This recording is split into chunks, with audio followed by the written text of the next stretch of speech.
邊其實都可以話個分都減到一個幾有利嘅水平嘅喎。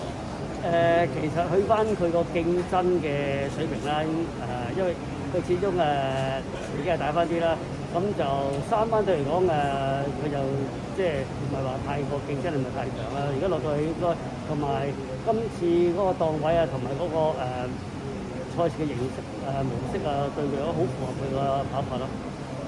你預期你點解買到今場贏過嚟馬位咧？下一場有冇機會喺4班度跑？希望希望啊，係咯。